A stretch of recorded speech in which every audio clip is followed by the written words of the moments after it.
अपने पराए। घर की लड़ाइयाँ कितनी भी हो, लेकिन ये भी सच है कि किसी पर कोई आपत्ति हो तो अपना ही परिवार साथ देता है। भैया, मेरे पीछे पुलिस लगी है, प्लीज मुझे बचा लो। रवि और राज दो भाई, लेकिन दोनों में कभी नहीं पटी। अरे क्या हुआ छोटे, क्या कर दिया तूने? अरे कुछ नहीं भैया, मेरा दोस्त है ना राजू, वो मुझे लेकर बैंक गया था। मुझे नहीं पता भैया कि वो वहाँ बैंक लूटने जा रहा है। मैं उसके साथ बैंक में घुसते ही सीसीटीवी कैमरे में दिख गया हूँ।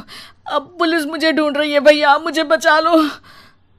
राज कुछ सोचता है, फिर कहता है, ओके, तुम यहीं रुको, मेरा एक दोस्त पुलिस में है, मैं बात करता हूँ।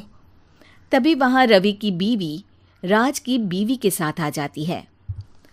तुम लोगों के घर जब तक पुलिस का आना जाना है, बच्चों को यहीं छोड़ दो, उन पर असर ठीक नहीं पड़ेगा। तभी वहां पुलिस आ जाती है। चलो चलो, कौन है रवि, थाने चलो। मैंने कुछ नहीं किया, मुझे कुछ नहीं पता। अरे वो तो पुलिस स्टेशन चलकर ही पता चलेगा कि कुछ पता है कि नहीं, चलो। कहानी का फ्लैशबैक। भैया, मुझे मेरे मकान में हक चाहिए ही चाहिए। अरे लेकिन छोटे, अभी मेरे बच्चों पर काफ़ी खर्चा है, तेरी भाभी की भी तबीयत ठीक नहीं रहती, बजट बिल्कुल नहीं है कि मैं अलग होकर रहूं।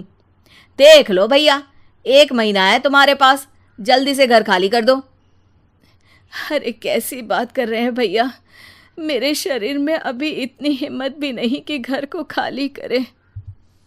तो क्यों अपना पोषण बेचा भाभी? अरे तुम तो जानती हो, पिताजी की बीमारी के कारण उन्हें हमारी ज़रूरत थी, कैसे आते पैसे। ससुर जी तो बूढ़े थे भाभी, उनकी बीमारी में भी पैसे लगाना कौन सा अकल का काम था। तो क्या पिताजी को मैं मरने के लिए छोड़ देता? अरे रवि, तू तो समझ, पापा को हमारी ज़रूरत थी, उन्होंने हमारे लिए हर वो काम किया जिससे हमें खुशी मिले। बैक टू रवि, जो जेल में बैठा है। ये मैंने क्या कर दिया था?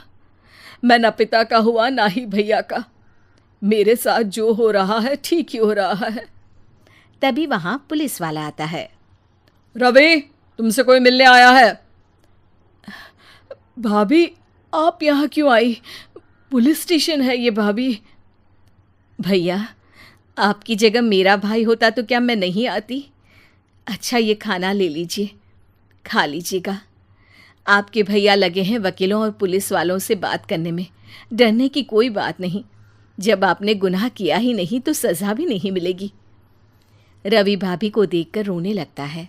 घर में साक्षी चुपचाप बैठी होती है कि तभी सोनम कहती है, अरे साक्षी, क्या हुआ, परेशान क्यों हो रही हो?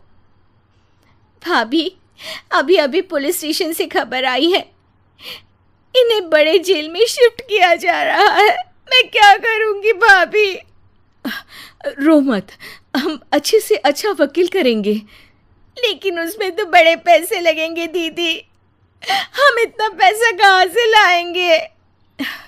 अरे क्यों, ये मकान है ना, और मेरे कुछ गहने भी हैं। साक्षी की आंखों में पानी आ जाता है। पर दीदी, ये तो आप और भैया की मेहनत की कमाई है। पापा के बाद भी तो हम लोगों का सब खत्म हो गया था, पापा को तो बचा नहीं पाए, लेकिन भैया को ज़रूर बचा लेंगे, और भगवान चाहेंगे ना तो दोनों भाई मिलकर इससे भी बड़ा मकान खड़ा कर लेंगे। साक्षी। थोड़ी देर में राज वहाँ आता है। सोनम सही कह रही है साक्षी, पैसों की कमी के कारण किसी भी बेगुनाह को सज़ा नहीं मिलती। राज एक अच्छा सा वकील करता है। सोनम और साक्षी बचाए पैसे और अपने गहनों को बेचकर रवि का केस लड़ते हैं और जल्द ही रवि जेल से बाहर आ जाता है। रवि राज को गले लगाकर कहता है, भैया मुझे माफ़ कर दो, मुझे साक्षी ने सब कुछ बताया है। भैया, आपने मुझ पर विश्वास किया, मेरे लिए दिन रात मेहनत की, भाभी ने अपने गहने तक बेच दिए। भैया, आपने तो पापा के लिए भी पैसे नहीं देखे, लेकिन मैं बहुत ही सेल्फिश निकला। भैया, एक आखिरी बार मुझे माफ़ कर दो, मैं शर्मिंदा हूँ। अरे भाई, अपने तो अपने ही होते हैं, पापा ने हमारे लिए क्या नहीं किया, ये तुम्हें बताने की ज़रूरत नहीं है मुझे। और फिर तू तो मेरा भाई है। पैसे से बढ़कर रिश्ते होते हैं भाई।